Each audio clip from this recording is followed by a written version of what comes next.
I'm Cam Smith, host of Ebony's Amplified, presented by Nationwide. Today we are amplifying former NFL linebacker turned football coach, Eli Harold. Harold is the founder of the Seven Legend organization, whose focus is to prepare players for college football and also the classroom.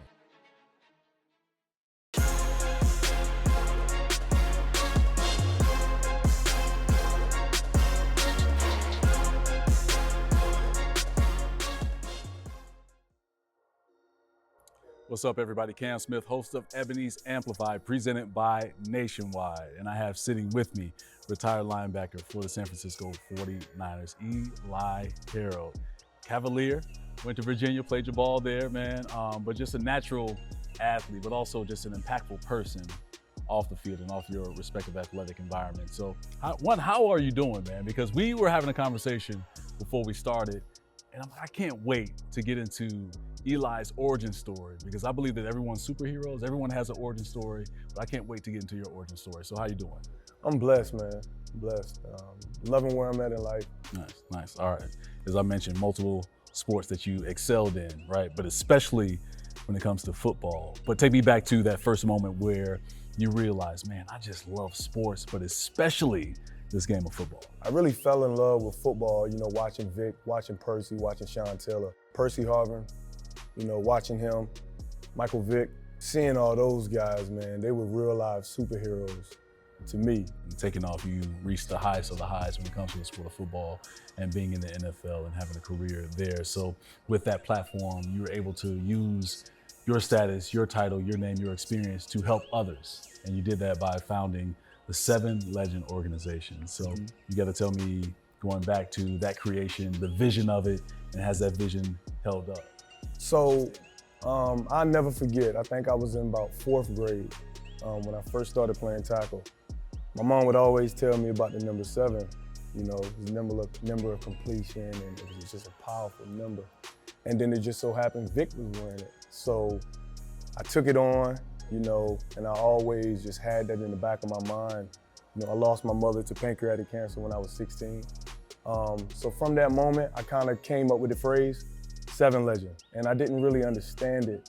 I didn't really understand the magnitude of it until I got a little bit older. When I started Seven Legend, it was based off of that, and it kind of transformed a little bit with me trying to, implement it within my life, just the number 7. Just try to be that every day.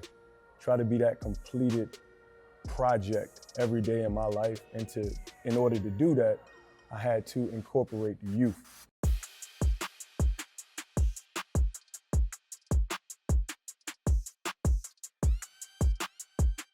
I train young athletes, linebackers and defensive linemen.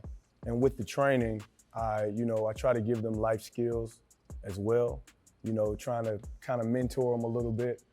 And I'm trying to come and put together a mentorship / men's mental health entity piece into it. Just a safe space for men to talk, and vent about their life. I didn't graduate college. I took advantage of the opportunity that presented itself for me to forego my senior season. And once I lost ball, man, I fell deep into a depression. Like I lost myself. When I finally found it and I finally tapped back into the source, it was beautiful, man, because it was always there. The seed was always there. I just had to water it, right? So using those things that were so traumatic to me then, giving those stories to the youth, not being afraid to reason with the youth and give them these things that happened to me, my downfalls, everything. And hopefully they can learn and take something, if it's just one little thing, and hopefully they can apply it to their life. That's why I'm in this thing, man. When you think about the community that you're from and the impact that you're making, what do you think will be the lasting impression of Seven Legend? I want it to be something that's definitely picked up if I'm no longer here. And I want people to look at it as something that, it's broad, it's not boxed. I just want the people that are with me to be aligned with me. And hopefully this can be something that my children pick up and that they can do something with it as well. And I believe they will, man, because we're here to amplify the voice and also the platform of rising visionaries like yourself. So do you consider yourself a visionary? And if you do, why? I do. My mom named me Medgar Evers, and I don't believe in coincidences. My middle name is also Elijah. And just looking back on my life, man, and how things played out, I definitely see myself as a visionary. I really and truly salute guys like Marcus Garvey, Huey Newton, those guys, Malcolm X, Haile Selassie, right? Those guys are guys that I model myself after, and I really try to follow in their footsteps, right? Trying to reason and speak truth and light, man, and just let people know that, hey, right? We all got that fire in us. We just got to channel it. We just got to tap into it.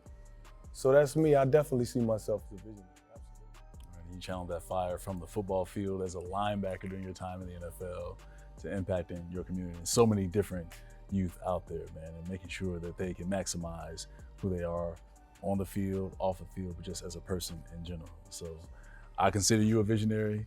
You consider yourself a visionary, and everybody watching this interview. Well. Thank you, brother. I really appreciate that. Thank you. But Eli Harold, thank you so much for the time, man. Thank you. Great conversation.